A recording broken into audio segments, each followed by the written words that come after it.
मिट जाता है, ऐसी बात नहीं है। हमें अपने मित्र का भी ज्ञान है, शत्रु का भी ज्ञान है। शत्रु के ज्ञान से शत्रु के साथ आत्मीयता नहीं हो जाती। आत्मीयता उसी से होती है जिसको हम प्यार करते हैं। तो यहाँ पर उन्होंने बताया कि सृष्टि में जितने पदार्थ हैं, ज्ञान तो सभी का हो सकता है, लेकिन सब में स्थिति नहीं हो सकती। स्थिति केवल उसमें होती है जिससे हमारा प्रेम होता है। इसलिए प्रेम ही स्थिति में हेतु है, ज्ञान नहीं। ऐसा तर्क देकर के उन्होंने इसकी व्याख्या की कि भक्ति रेव गरीयसी, भक्ति ही श्रेष्ठ है परमात्मा में स्थिति प्राप्त करने के लिए। और जब तक परमात्मा में स्थिति नहीं हो जाती, तब तक मृत्यु के प्रवाह से जीव विमुक्त नहीं हो सकता। जैसा अभी मैं आप लोगों को समझा रहा था कि हमारे शरीर के 3 भाग वेदों में बताए गए हैं। एक नाभि से नीचे अंगूठे तक का भाग, ये मृत्यु लोक है। हमारी दुनिया इसी में बनी है, इसी में बिगड़ती है, इसी में चलती है। हम इसी क्षेत्र की पैदाइश है।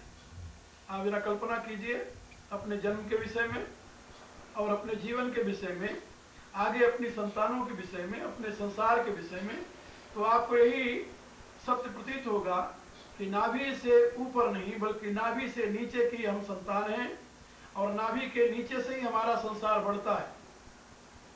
जिस समय हमारी वृत्ति नाभि के नीचे यानी मृत्यु लोक से ऊपर होती है, अंतरिक्ष में आती है, नाभि से हम ऊपर उठते हैं, हृदय में आते हैं या कंठ में आते हैं, उस समय हमारा संसार नहीं बन पाता। हम संसार को संभाल भी नहीं पाते, धीरे धीरे संसार से उपरती होने लगती है।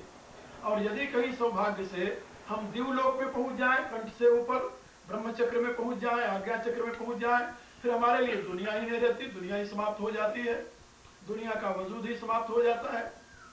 जब तक हम ब्रह्म चक्र से यानी दिवलोक से नीचे हैं, कंठ से लेकर हृदय तक, नाभि तक हैं, तब तक हमारे में द्वैत की भावना रहती है।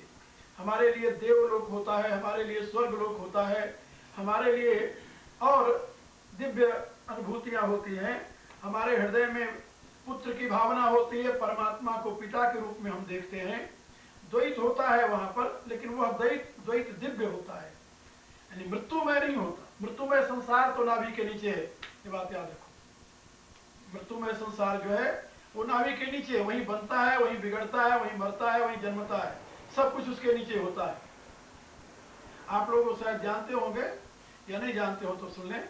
हमारी मृत्यु में कारण हमारी अपान वायु होती है। अपान वायु जानते हो, नाभि के नीचे हमारी मृत्यु में कारण अपान वायु होती है। और हमारे जीवन को धारण करने वाली जो गति है वो भी अपान वायु है। हमें इस शरीर में रखने वाली अपान वायु है। अपान वायु जहाँ हमारी विकृत हुई वहीं हमारा शरीर नहीं बचता, खत्म हो जाता है। और जिस समय अपान वायु विकृत होती है, उस अवस्था को हमारे यहाँ आयुर्वेद में जानते हो क्या कहते हैं? सन्निपात। उसको सन्निपात नाम दिया जाता है।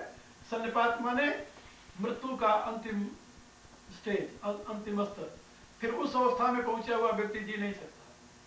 तो ये स्थिति होती है, ये अपान वायु की विकृति से होती है।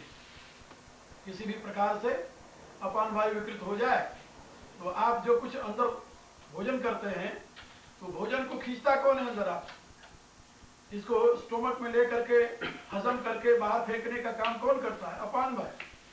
उपनिषदों में इसकी बड़ी लंबी चौड़ी व्याख्या की गई। कहा कि जिस समय देवता लोग इस शरीर में आकर के प्रतिष्ठित हो गए, तैत्तरीय उपनिषद में समझाया गया, बड़ी सुंदर कथा है। कहा जब विराट पुरुष पैदा हुआ, प्रकट हुआ, तो विराट पुरुष के अंग से देवता लोग उत्पन्न हुए। उसके मन से चंद्रमा, नेत्र से सूर्य आदि आदि तमाम देवता लोग उत्पन्न हुए, 33 देवता। जब वो सब उत्पन्न हुए तो वो कहने लगे कि हमारे रहने के लिए स्थान चाहिए। तो उस विराट पुरुष ने एक पहले घोड़ा बनाया, कहा कि इसमें रह जाओ। उन्होंने कहा कि नहीं, ये मेरे लिए उपयोगी नहीं है। फिर उसने एक गऊ बनाई, कहा इसमें रह जाओ। बोले ना, ये भी हमारे लिए उपयोगी नहीं है।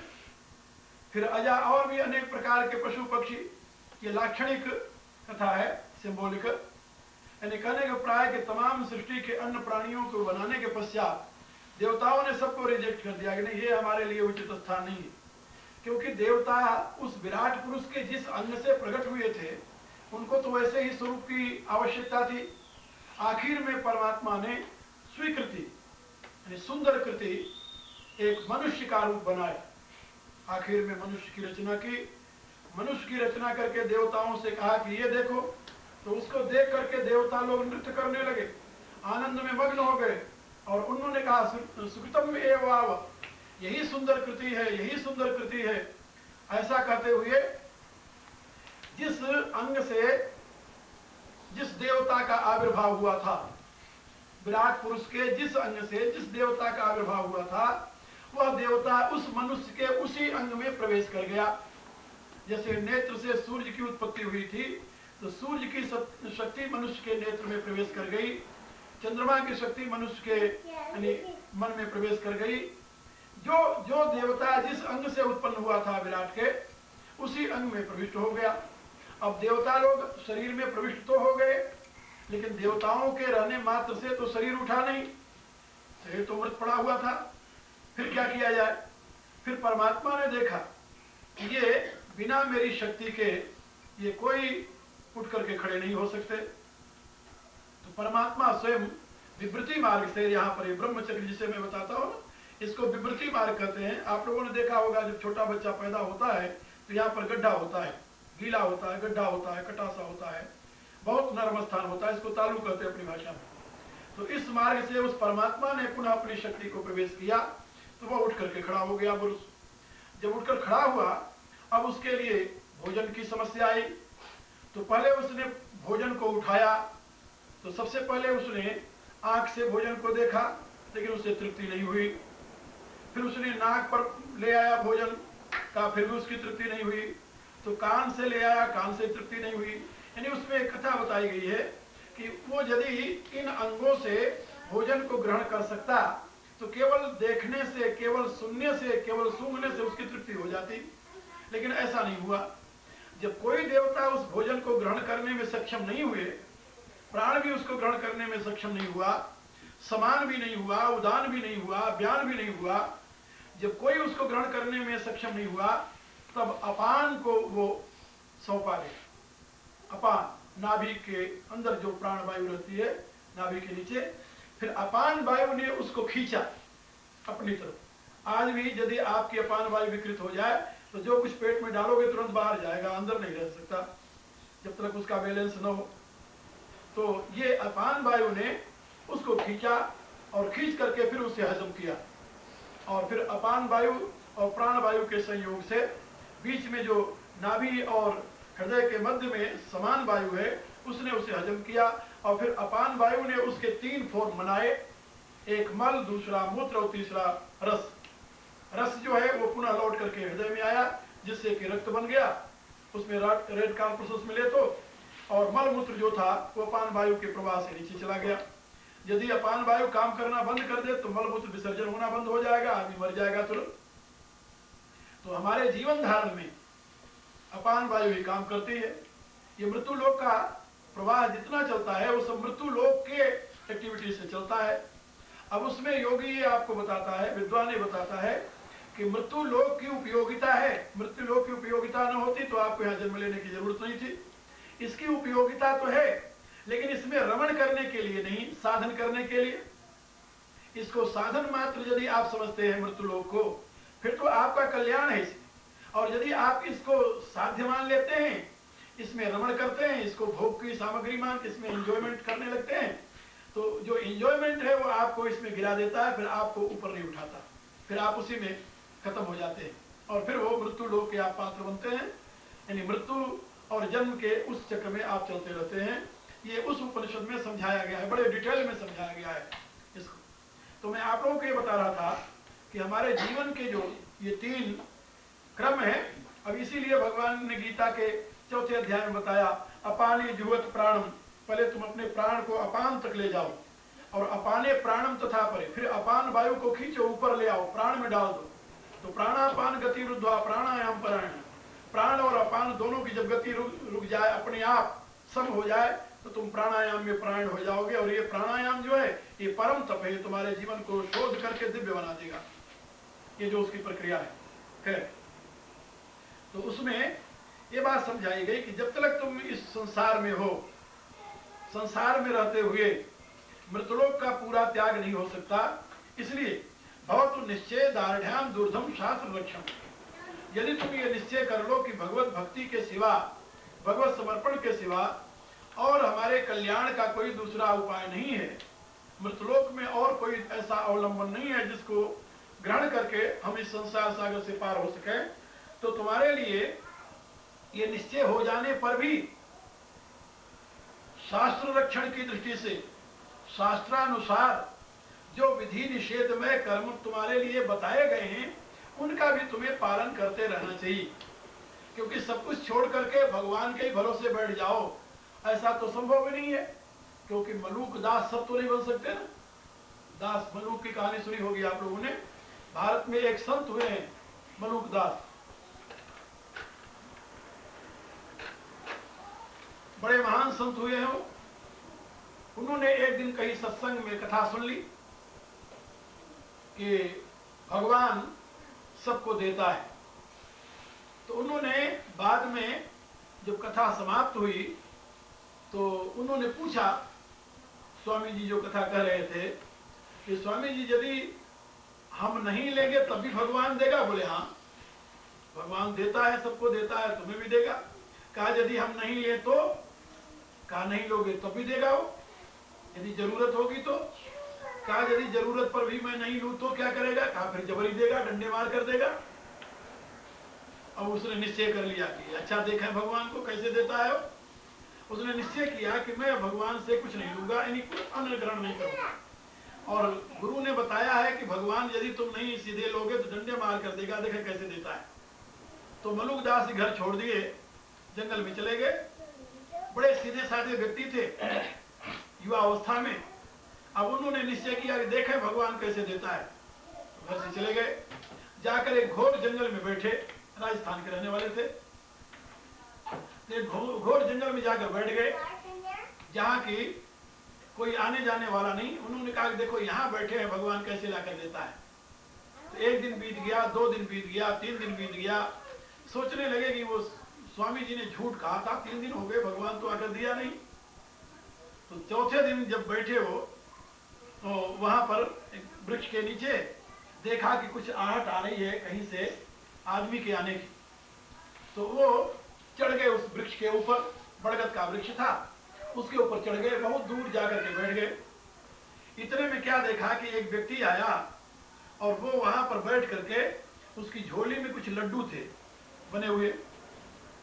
उस लड्डुओं को निकाला और निकाल कर खाने लगा। जो खाने लगा इतने में फिर कहीं से आहट आई आदमी के आने की, और उसने लड्डू वैसे छोड़ करके भगा। जब कुछ दूर आगे भाग गया वो, इतने में देखा, ऊपर से बैठे बैठे मलूक दास देख रहे, इतने में देखा कि कुछ लोग घोड़े पर सवार होकर के वहां पहुंचे। घोड़े पर सवार होकर पहुंचे, वहां छाया के नीचे खड़े हो गए। खड़े हो गए तो उन्होंने देखा कि ये क्या पड़ा हुआ है। कहा तो लड्डू पड़ा हुआ है। किसी ने कहा कि साहब ये लड्डू पड़ा हुआ है। कहा लड्डू? बोले हाँ। कहा लड्डू यहाँ जंगल में कैसे आ गया? पता नहीं कैसे आया। कहा हो न हो कोई ऐसा व्यक्ति है जिसको हम लोगों का पता है कि हम लोग आकर यहाँ विश्राम करते हैं, और उस बदमाश ने लाकर यहाँ लड्डू रख दिया है, इसलिए कि हम लोग भूखे होंगे, आएंगे, लड्डू देखेंगे, खाएंगे और मर जाएंगे, और हम लोगों के पास जो कुछ होगा वो ले लेगा। वो था डाकू जो घोड़े पर सवार होकर आया था, और वो जो लड्डू लेकर आया था वो कोई यात्री था बेचारा। अब उसने निश्चय किया कि इस लड्डू को यहाँ रखने वाला जरूर यही कहीं होगा छुपा हुआ, और अपने साथियों को उसने ऑर्डर दिया कि भाई तुम लोग ढूंढो कहाँ है वो लड्डू रखने वाला यहाँ। तो वो लोग ढूंढने लगे। तो उन्होंने कहा कि नहीं, इतनी जल्दी वो भागकर कहीं जा नहीं सकता। उसने कहा वो यही कहीं होगा, जरा वृक्ष पर तो देखो। तो जब वृक्ष पर देखा तो ऊपर बैठा हुआ मलूक दास दिखाई दिया। एक ने आवाज दी वो बैठा हुआ है। कहा उसको नीचे उतार। अब वो नीचे पहले तो बुलाने लगे, तो नीचे आवे नहीं, वो तो और ऊपर बैठा जाए। तो उसने भेजा कि जाकर उसको पकड़ कर ले आओ। तो उसने कहा साहब इसको ऊपर से फेंक दे। बोले नहीं, फेंकना नहीं।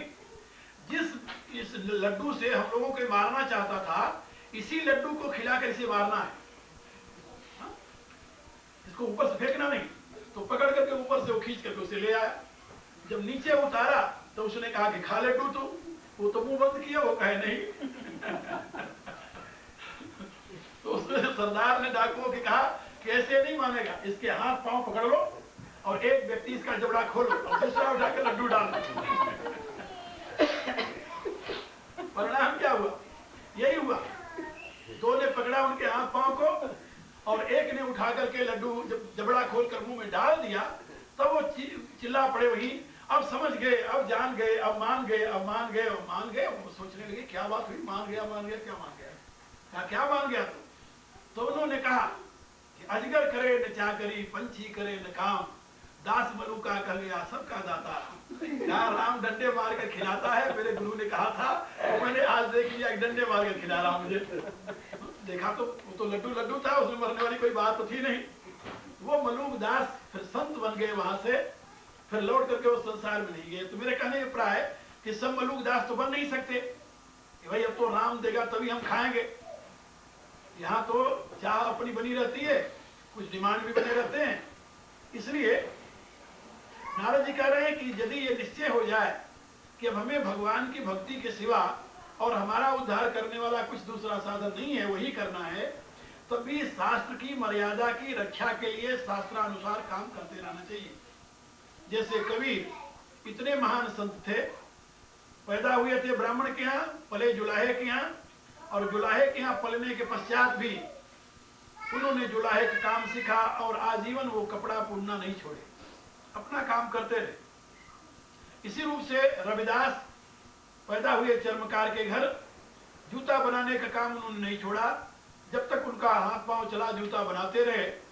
और महान संत थे अपने काल के, यानी चित्तौड़गढ़ के महाराणा सांगा की स्त्री झालाबाई और उनकी पुत्र वधू मीराबाई, ये दोनों उनकी शिष्याएं थी। राज परिवार तक उनकी पहुंच थी, इतने महान संत थे वो। लेकिन थे चर्मकार जाति में पैदा हुए, अपना काम करते रहते थे और गाते रहते थे, प्रभु जी तुम चंदन हम पानी। तो मेरे कहने का प्राय कि जो भी भगवान के अनन्य चरणानुरागी भक्त हुए हैं, भक्ति के आवेश में आकर के उन्होंने अपना कर्तव्य नहीं छोड़ा। हमें धर्म व्याध की कथा महाभारत में पढ़ने को मिलती है। धर्म व्याध था तो कसाई के यहाँ पैदा हुआ था और मांस बेचने का काम उसके बाप दादे करते थे, वो भी करता था।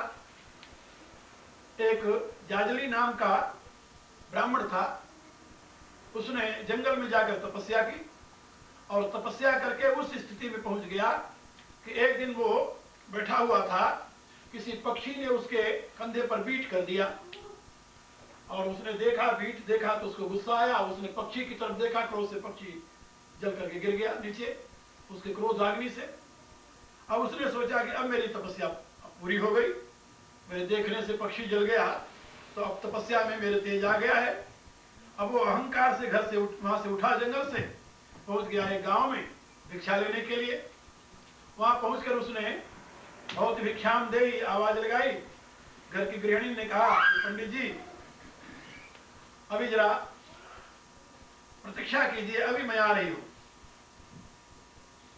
उसके कहने पर उसने थोड़ी देर रुका, फिर उसने दोबारा आवाज लगाई, फिर उसकी स्त्री ने, फिर उस गृहिणी ने यही आवाज दी कि पंडित जी जरा रुक जाइए, मैं अभी आ रही हूं।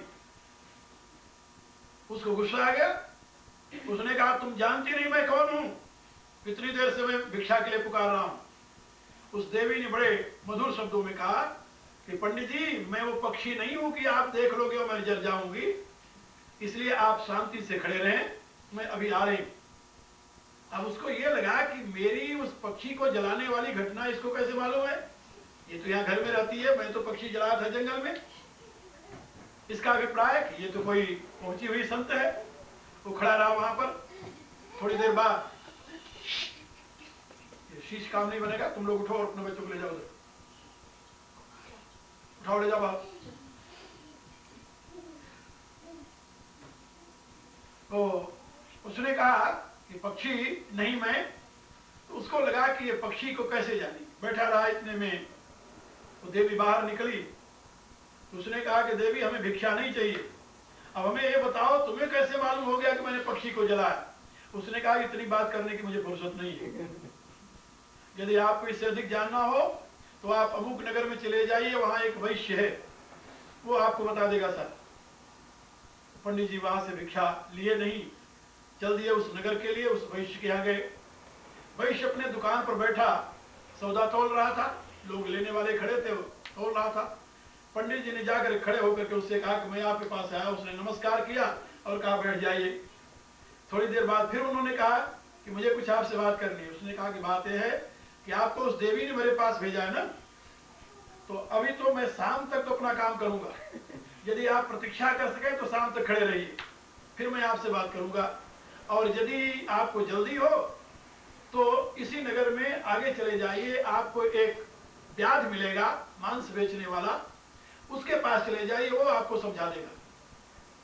अब पंडित जी वहां से आगे बढ़े कि अभी तो हम एक स्त्री को देखकर हैरान थे, और इसको भी पता चल गया कि उस स्त्री ने हमें भेजा है, और ये कह रहा है कि व्याध के यहाँ जाओ, ये क्या मामला है। खैर उसे जल्दी थी जानने के लिए, वो व्याध के यहाँ पहुंच गया। व्याध ने देखा पंडित जी आए हैं, प्रणाम किया, उसे प्रणाम करके कहा आइए पंडित जी, विराजिए, यहाँ बैठ जाइए। अब एक तरफ वो मांस बेच रहा था, तौल रहा था, दूसरी तरफ उसको बैठने के लिए कहा। उसको लगा कि मैं यहाँ कैसे बैठूं। उसने कहा कि मैंने सुना है आपको जल्दी है, आपको उस वैश्य ने भेजा है मेरे पास, तो यदि आपको बहुत जल्दी है तो इतनी जल्दी तो मैं आपसे कुछ बात कर नहीं सकता, क्योंकि अभी मेरे काम करना है, और यदि आप कुछ देर तक रुके यहाँ पर, मैं अपना ये काम पूरा कर लूँ, तो उसके बाद में मैं आपको सब समझा दूंगा कि आपको आपके पक्षी कैसे मारा, आपको उस स्त्री ने कैसे बताया, आपको उस वैश्य ने कैसे बताया, और मेरे पास कैसे आप आ गए। उसने देखा कि ये तो उन तीनों से आगे है, सबकी बात जानता है, काम करता है ये मांस बेचने का। अब पंडित जी बैठ गए। वो दिन भर अपना मांस बेचने के बाद सायंकाल को जब उसने अपनी दुकान बंद की, बंद करने के बाद पंडित जी को साथ लिया और कहा कि चलिए आप मेरे घर चलिए, मेरे घर को पवित्र कीजिए। उन्होंने कहा कि भाई तुम लोग तो स्वयं धन्य हो, पवित्र हो, तुम बताओ ये जाने कैसे तुम इतने। उसने कहा कि देखिए कैसे जाने ये तो मैं बाद में बताऊंगा, लेकिन आपको ये लग रहा है कि मैं इतना जानता हुआ भी मांस क्यों बेचता हूं, ये तो जरूर बहुत बड़ा संदेह है मेरे को। कहा मैं मांस खाता नहीं, क्योंकि मैं जानता हूं मांस खाना पाप है, इसलिए मैं खाता नहीं। खाता नहीं तो बेचता क्यों हूं, ये आप प्रश्न करेंगे। इसलिए कि मैं एक कसाई के घर में पैदा हुआ हूं, मेरा बाप भी बेचता था, उसका बाप भी बेचता था, उसका बाप भी बेचता था, हमारा पुश्तैनी धंधा है, ये पुश्तैनी धंधा है। और जब तक इस दुनिया में कोई मांस खाने वाला होगा तो उसको मांस बेचने वाला भी चाहिए। और यह धंधा हमारे पूर्वजों ने किया था, किसी कारण बस हम इस वंश में पैदा हो गए, इसलिए इस धंधे को करने में मुझे कोई इतराज नहीं है, ये हमारा वंशगत धर्म है, इसको मैं पालन करता हूं। लेकिन व्यक्तिगत मैं जानता हूं मांस खाना पाप है, इसलिए मैं मांस खाता नहीं। ये अपना धंधा करने के पश्चात मैं क्या करता हूं, ये आप मेरे साथ आइए। अपने घर में ले गया, उसके वृद्ध माता पिता बैठे हुए थे, उन्होंने कहा ये मेरे भगवान है, ये मेरे देवता हैं, इनकी मैं पूजा करता हूं। ब्राह्मण ने भी उन्हें नमस्कार किया। फिर वहां पर ब्राह्मण और उस जाजली ब्राह्मण और उसका जो संवाद है व्याध का, वो श्रीमद् भागवत यानी ये महाभारत में व्याध गीता के नाम से वो प्रसिद्ध है, और उसको ज्ञान का कोश कहते हैं। इतना सुंदर उसने उपदेश दिया है। वो कहता है कि धर्म तपस्या में नहीं है। क्या समझाता है? धर्म तपस्या में नहीं है, तपस्या में तुम्हें चमत्कार की शक्ति मिलेगी, लेकिन धर्म नहीं मिलेगा। धर्म जो है वह यज्ञ में नहीं है, यज्ञ से तुम्हें स्वर्ग मिलेगा, लेकिन उससे धर्म नहीं मिलेगा। कहा फिर धर्म किसमें है? कहा धर्म है प्राणी मात्र के प्रति प्यार करने, प्राणी मात्र की सेवा करने। जो परोपकारी है, जो दूसरे के उपकार में रातों दिन लगा रहता है, वही सही धर्मात्मा है, वही धर्म का रहस्य जानता है। जो अपने कर्तव्य का पालन करता है वही धर्मात्मा है, वही धर्म का रहस्य जानता है। खैर बाद में उसने समझाया कि मैं ये सिद्धि मुझे कैसे मिली और तुम इस सिद्धि को कैसे प्राप्त कर सकते हो।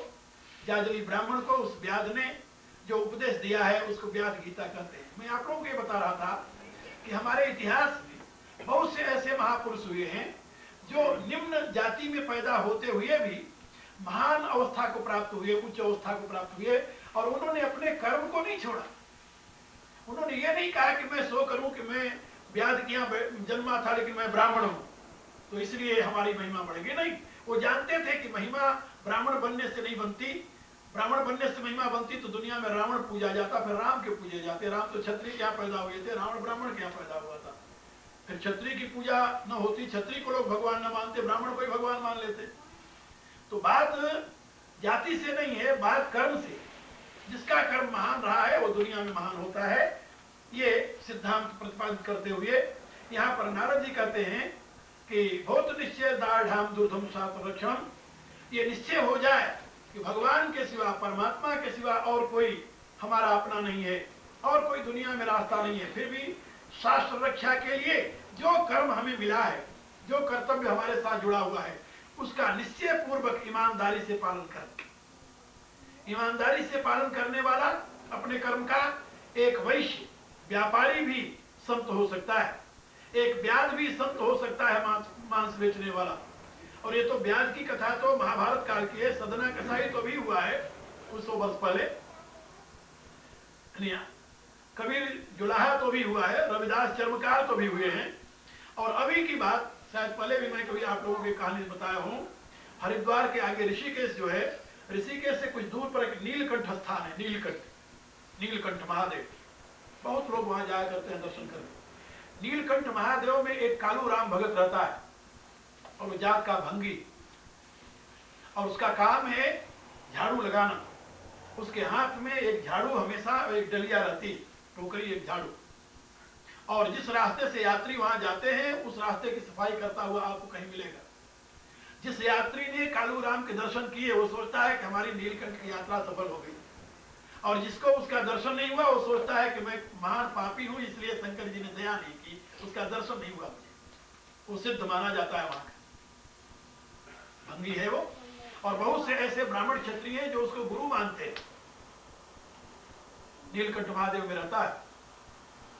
तो मैं आप लोगों को ये बता रहा था कि साधना जो है, ईश्वर उपासना जो है, ईश्वर अनुरक्ति जो है, वो किसी काम से बधा हुआ नहीं है। आप लोगों ने दादू धुनिया का नाम सुना होगा, राजस्थान में हुए हैं दादू दयाल। वो सही में जाति के धुनिया नहीं थे, जाति के धुनिया नहीं थे, उच्च वर्ण में उनका जन्म हुआ था। लेकिन उन्होंने केवल अपने उच्च वर्ण के अहंकार को दूर करने के लिए धुनिया का काम शुरू किया। धुनिया, रुई धुनने वाला, तो रुई धुनते और भगवान के नाम की जो ओंकार की ध्वनि है वो तुम करता है, ध्वनि को मारते समय तात बोलती है तुन तुन, तो तुन तुन में ओम की ध्वनि लगा करके तब उसका ध्यान करते हो परम संत थे दादू दयाल। तो मैं आप लोगों को ये बता रहा था कि ऊंचे काम करने से या ऊंचे कुल में पैदा हो जाने से कोई संत नहीं बन जाता। जो अपने कर्तव्य का पालन करते हुए परमात्मा में अनन्य अनुरक्ति रखता है वही संत होता है, वही महापुरुष होता है। इसलिए नारद जी कहते हैं कि शास्त्र रक्षा के लिए शास्त्रानुसार जो कर्तव्य मिला है उसका पालन करते रहना चाहिए। अब पूछा गया कि यदि कोई शास्त्र की आज्ञा का पालन नहीं करता तो फिर क्या होगा? तो उन्होंने कहा अन्यथा पातित्या संख्या, कहा यदि शास्त्र की रक्षा का, आज्ञा का पालन नहीं करोगे तुम्हारे पतन होने का भय है। किसी भी स्तर पर जाकर के तुम गिर सकते हो, किसी भी स्तर पर जाकर के तुम गिर सकते हो, उस स्तर से तुम्हारे पतन की संभावना है। इसलिए गीता के 16वें अध्याय में भगवान ने बताया तस्मात् शास्त्रम प्रमाणम ते कार्याकार व्यवस्थितम ज्ञात्वा शास्त्र विधानोक्ता कर्म कर तुम यहाँ। इसलिए तुम्हें शास्त्र के अनुसार ही अपने कार्य व अकार्य का निर्णय करना चाहिए। शास्त्र की विधि को समझ करके तुम्हारे लिए शास्त्र का क्या निर्देश है उसके अनुसार यदि तुम शास्त्र का पालन करते हो, अपने कर्तव्य का पालन करते हो, तो तुम्हें पतन की आशंका नहीं है, तुम गिर नहीं सकते, क्योंकि अहंकार नहीं आता वहां। अपने कर्म को करने से अहंकार नहीं होगा। यही बात गीता के 18वें अध्याय में भगवान ने कहा है, कहा कि देखो अर्जुन, दुनिया में कोई ऐसा काम नहीं जो पूर्ण पवित्र हो, और दुनिया में कोई ऐसा काम नहीं जो पूर्ण अपवित्र हो। दुनिया में कोई ऐसा काम नहीं जो पूर्ण पवित्र हो। क्षत्रिय का काम युद्ध करना है, युद्ध में हिंसा है, ये बिल्कुल सही बात है, लेकिन कौन सा काम हिंसा रहित है? ब्राह्मण का काम हिंसा रहित है, यज्ञ करना हिंसा रहित है, तप करना हिंसा रहित है, कोई भी काम हिंसा रहित नहीं है दुनिया में। सब में किंचित मात्र दोष तो होगा ही।